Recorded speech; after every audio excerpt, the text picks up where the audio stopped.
Hi, y'all. I'm Allison. Who's ready for the Battle of the Books to recommence? I am looking for the best book of 2023 based on the favorites that I had each month. So, if you remember way back to July, we did the first 6 months of 2023, and now we need to finish filling out the brackets so we can have them duke it out to find out which will be my favorite book from 2023. Now, in case you missed the first part, and if you've been around my channel, you'll know I like to do things a little complicated, a little randomized. The Battle of the Books is no exception, because instead of just filling my brackets straight down January through December, I am randomizing what slot the book will land in. To make it come down to 2 books for one ultimate battle at the very end, I needed more brackets. So there's one more for each quarter of the year. So what we're going to do today is finish filling in this list on the far left side. We need to get all of those brackets to have a book in them so they can start fighting their way to the top. We will come back in March and have our little semifinals and find out what our ultimate winner will be. So today we are just finishing filling up the roster. Now, one thing I do want to point out, not necessarily every book that's going to land on here is going to be a 5-star review from me, because favorites, there may be issues with the book, but I don't care. I loved it, and it was a favorite for me. So even if there is a plot hole, or even if I had to suspend belief, whatever issue there may be within the book, if I enjoyed it enough to overlook that and go, I don't care, I still love it, then that book is eligible to make it on this list. So you may actually see some 4-star books in here that may not have been technically a 5-star.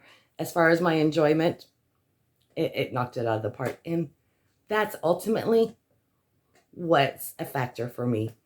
If I would knock it down to a 4, that would be to let y'all know that you might find some stuff where you're like, oh, really? But I didn't care. So, all right, let's start filling in these brackets. And the first ones up are going to be our books from July. I read 13 that month, and I had 2 favorites. So let me grab them. First one up is The 7.5 Deaths of Evelyn Hardcastle by Stuart Turton. This book just blew me away. So unique. It's so intricately plotted. I was just enthralled the whole way through. Only downside with this I had to read from Bingo Maze, which means I read it in one go, in one day. And this book, so intricate, I do not advise doing that because I missed a lot. But it was so expertly done, and this book has really stuck with me. I know y'all have heard me talking about it all the time. The other one is A Trace of Poison by Colleen Cambridge. This is Philadia Bright, second book in that series. She is Agatha Christie's housekeeper. I had so much fun with this. In fact, I was having so much fun, I stopped trying to speculate and guess who the culprit was. I didn't even try to solve the murder. I was so enjoying the upstairs, downstairs aspect of it, in addition to the murder mystery. So this definitely gave me Downton Abbey vibes, where you have, 2 separate stories going on, because you got the murder mystery, Agatha Christie's, her sphere up there, and then you also have her servants and everything that's going on downstairs. And I loved seeing the 2 intertwined together. And this one added the dog and the chauffeur with Philadia. It was just, loved it. So I don't know. Okay, technically, this book got 4 stars, and this one was a 5-star. And I did feel slowed down on this in the middle of the book. And I think that's simply because I was reading it for Bingo Maze and very aware of time flying by while my brain melted because it was trying to take in so much at once. I'm going to go with, oh my God. See, that's why I put both on my list, because I couldn't decide back in July, and now I have to decide. I'm going with 7.5 Deaths of Evelyn Hardcastle, because this book has stuck with me so much. No offense to Philadia Bright. She will have a chance to get back on, though, with the quarter, because she will be in contention to be one of the books to take the 3rd quarter spot.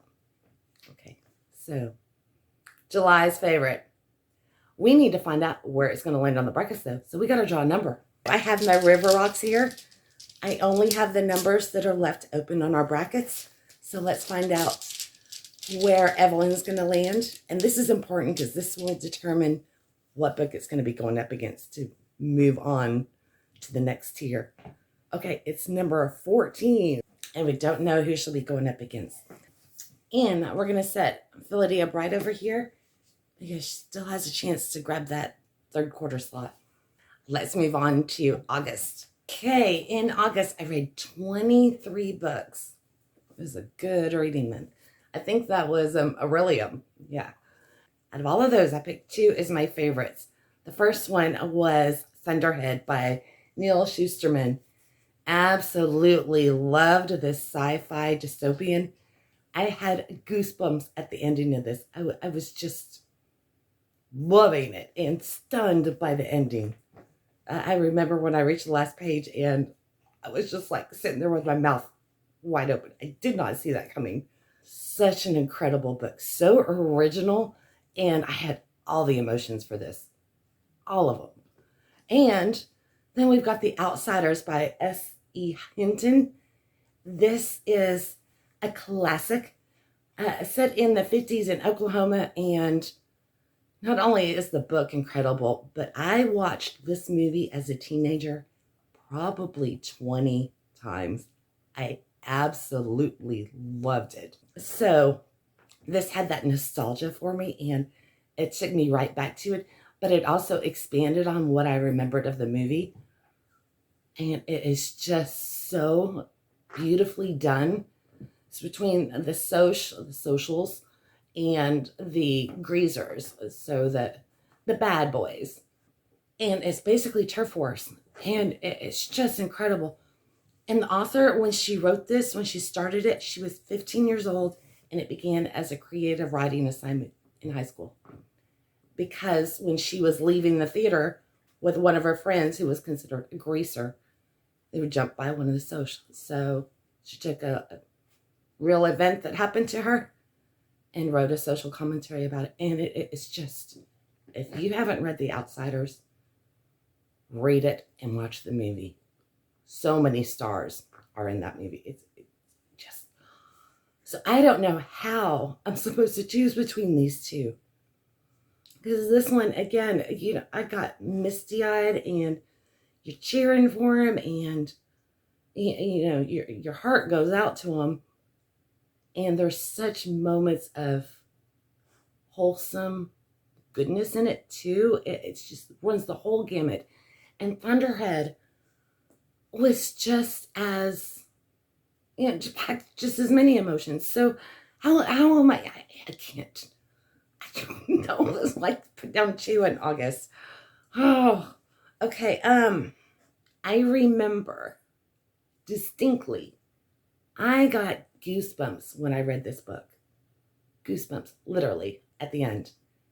And to get that from a book, that's rare. I get them from music a lot. That does happen to me. Or in movies, commercials. I'm a sap. But I never get them from a book. So I think for that reason alone, I think that's going to be my tiebreaker between these 2. So as much as I hate to do it, Thunderhead takes the slot for August. So let's draw a rock and find out which number it's going to land on. Oh, no offense, Pony Boy. I still love you. I'll be in contention for third quarter. I'm going to have to decide again. Okay, let's get the rocks. Let's see. This will determine what it's going to go up against. And we'll take this one. Number 16. Uh-oh. I thought we had a matchup and I was going to be forced to make a decision, but not yet. Nothing's been slotted for 15 yet. All right. In September, I read 9 books. Not quite as many as August. In fact, not even half. And I had 2 standouts. The Marlowe Murder Club by Robert Thorogood. I loved this. It's a mystery set over in England. And our main characters, one's 70-year-old woman, 50-year-old, and the other one's in her 40s. And they come together slowly, building their friendship while they solve a murder mystery. And our main character, Judith, she's the oldest, and she writes crossword puzzles. So crossword puzzles are actually expertly woven into the story. And I really love that aspect of it. It was quite unique. And these women are so much fun, and they're independent and they're smart, and they solve the mystery, and thoroughly enjoyed this. And again, I think this was one I didn't even bother to try to solve. I was just enjoying it as I read along. The other one really surprised me, and that's Game of Thrones by George R.R. Martin. This book had been sitting on my shelves forever in 10 days, and I never touched it, and I kept saying, should I get rid of it? I think it showed up in a couple of Trash My TBR videos. And finally in September, I read it, and I loved every second of it. So really, all I knew of Game of Thrones was what I had seen from the trailers for HBO. And based on those, I wasn't too keen to read the book. And I'm so glad I set that aside and read it anyway, because according to HBO, they really amped up the sexual aspect of everything and the incest relationship and everything. And that's a very, very small part of this book, although it is intricate to, the plot. But how he was able to keep, 5 separate houses? 3, I don't know how many there were, but keep all of these different houses, these family, separate and distinct, with their own region and the politics. And I had zero trouble following any of it, keeping it straight. I was fully immersed in the world, and the world building is incredible. The characters, I was rooting for them, and a couple I was hissing at. So stunned by how much I love this book. So if you've had this sitting on your shelves and you're just like, because it was so hyped and everything, read it. It was just incredible. In fact, I need to get back into this. So now I have to decide. And you know what? This one isn't as hard of a decision. I'm going to have to give it to the Game of Thrones, because I went into this dreading it almost. Absolutely fell in love. So this is September's. Let's find out what slot it's going to take. Okay, we still have quite a few in here. And let's take this one right here. Number 6. That's actually going to give us a matchup. But we're just going to continue through building our list, and then I'll decide. We'll finish out the quarter, and then we'll come back and do the matchups. I think that's good. Okay, so those were the 3 books for the third quarter. Now we need to find out what's going to take that quarter slot. And we've got 3 books going against each other. A Trace of Poison, The Outsiders, and The Marlowe Murder Club. So we got 2 mysteries and a classic. Damn it. Now I got to decide again. This is so hard. I love them all. Okay, the upstairs, downstairs. The unique friendship with the women and the crossword puzzles added to it. And there's humor and snark, and The Outsiders. I gotta go with The Outsiders. Yeah. I'm as much as I love these, this one has stuck with me more. Granted, I have a very solid foundation, but yeah, we're going with The Outsiders. So sadly, these 2 are just favorites and were incredible, but they are out of contention now. So let's find out what slot The Outsiders is going on. And it is going to be in the 3rd slot. Okay, but before we move on to the last quarter of the year, we've got a couple of battles that need to happen. First up, we're coming back to the Game of Thrones, and it is going against Graceling by Kristen Kishore. At least these are both fantasy, but oh my God. For the reasons I said today, I'm going to go with Game of Thrones. Even though I've read this one at least 2-3 times, it hasn't stuck with me as much as Game of Thrones has. And this is just so detailed. I got it. So this will be moving on. And Graceling has now dropped out of running. We've got another matchup. The Outsiders is in slot 3. And May was a month where I didn't read anything. So there is nothing in that slot. So the Outsiders automatically, by a forfeit, gets to advance on to the next round. So moving on up. If only they were all that easy, but they're not going to be. Okay, let's move into our last quarter of 2023, and that is October. Out of the 11 books that I read in October, the favorites of the month were The Devil in the Dark Water by Stuart Turton. Read this one for our very first Start and Stop Buddy read, and I loved it.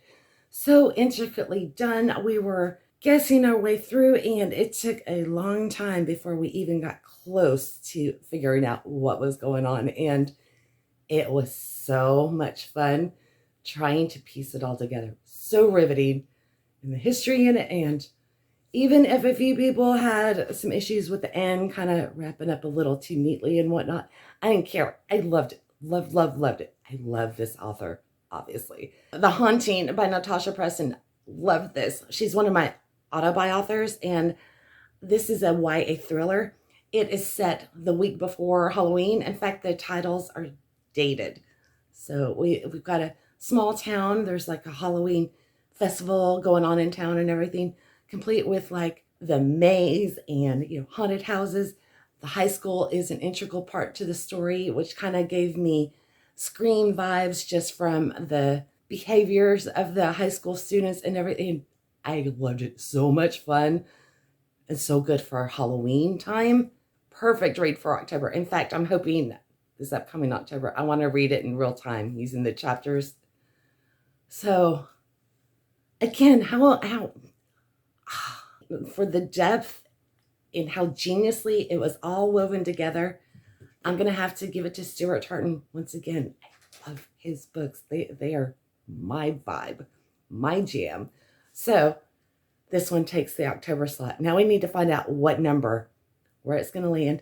And as you know by now, The Haunting will be up for contention for the last quarter of the year. I really like how I have that, so I don't necessarily have to give up on it completely, but it just makes another decision down the road. But that's okay. Okay, so let's find out what slot this one's going to be on. Okay, are y'all ready? It goes in the 9th slot. Okay, that one's ready for our matchup, but we will come back to it after we fill in the last of the books. All right, and moving right along to November, I read 7 books that month. So I had 2 in November because I am incapable of picking just one book, apparently. So first one is The Memory Thieves by Danielle Clayton. This is part 2 in the Controverse. First one was The Marvelers. Absolutely love this magical school up in the clouds. And you get New Orleans culture as well with their belief system in regards to magic and all that rich history and culture down in New Orleans. So love the characters in this, the world, the magic system. Such a fun time and really well written. And that one's going to be going up against Murder in the Family by Cara Hunter. This was our November Start and Stop Buddy read. I loved the format for this. It's actually like a screenplay from a TV show, documentary. It's cold case they're solving, kind of. And you also have like newspaper articles and commentaries, and I ate up the format. I had so much fun reading this with y'all. I know that not everybody was as content with the ending as I was, because it wasn't all wrapped up nice and neat this time. There were some open-ended questions, but I was perfectly fine with that, because if it was a TV series, that's exactly how it would have been. You wouldn't have gotten all the answers. So I don't know how to decide between these two. You have a middle grade fantasy and an adult thriller. Oh my God, I got to go with Murder in the Family. I love the format of this so much. I had so much fun with it. Okay, yeah, I'm doing Murder in the Family.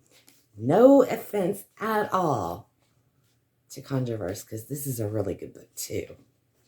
All right, let's see where it's going to land. We're running out of numbers.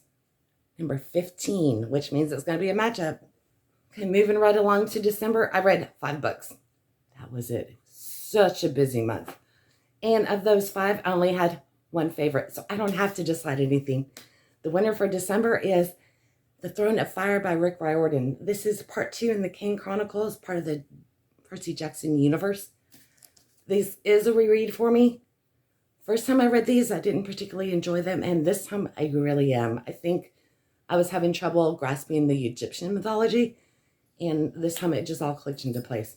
And I'm really loving the characters, brother and sister, Sadie and Carter. So, such a good time and quite adventurous. Got one more number to draw. Let's go ahead and find out which one it's going to be. Okay, there's only 2 in here, and we're going to go with this one.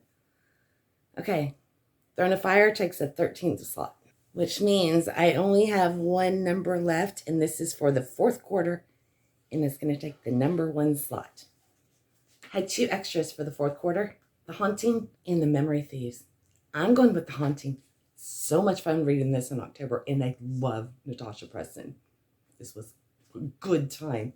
So, The Memory Thieves, unfortunately, is out of running, even though it is a really good book. All right, let's have some battles to find out which books will be moving up to the next tier.